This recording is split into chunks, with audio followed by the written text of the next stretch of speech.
What is going on, guys? So we have another video with the Jetta. Of course, what else would we be doing?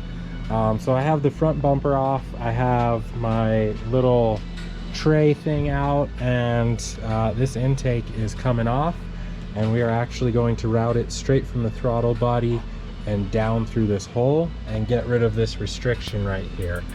So this is a 2.5 inch 90-degree coupler that is bent severely. It's basically pinched just to get it to fit this angle, and we will be running just 2-inch piping in here, and it'll step up to the 2.5-inch piping at the throttle body, and we'll lose this whole restriction here and be able to have, I guess, a better flowing intake tract for the charge piping. So we're gonna go ahead and take this stuff off and get to work.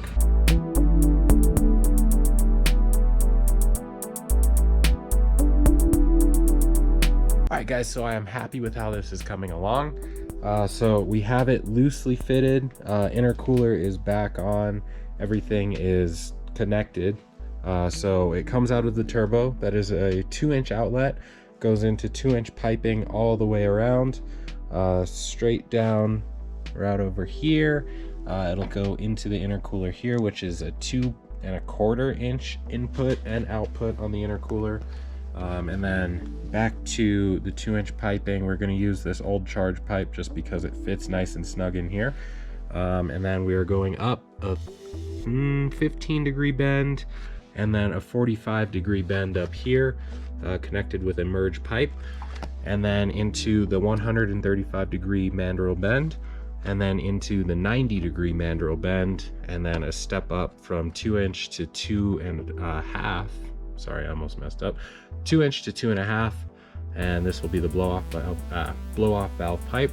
And then we have our hump connector to give us a little bit more flexibility here, so we don't have to be riding on the battery so hard with the pipes. So that is the basic setup. All right, guys, so we did get everything all finalized, kind of. We are basically a full 2-inch charge pipe setup now, except for the blow-off valve here. So yeah, that should be good. Hopefully we don't have any boost leaks. I'm going to boost leak test it really quick.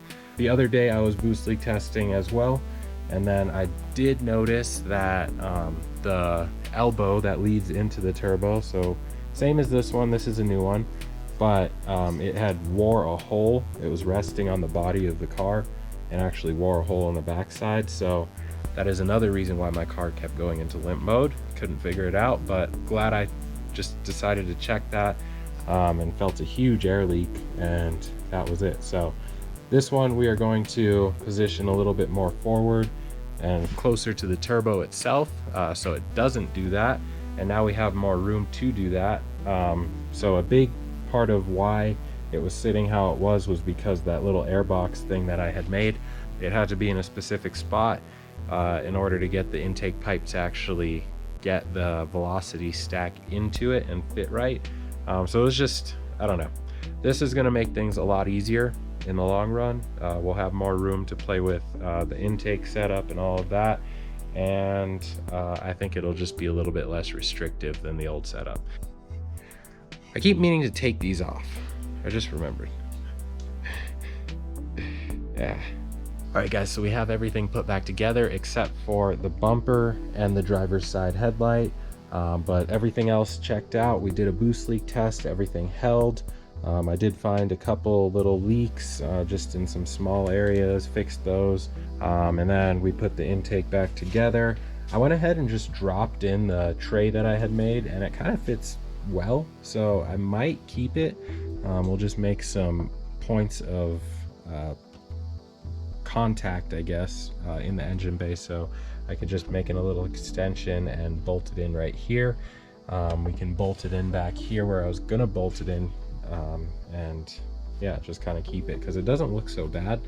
And yeah, so everything's back together, and we can go ahead and take it for a drive. I'll probably do it tomorrow because I'm kind of hungry and don't feel like going out, but yeah, everything's good. So cool.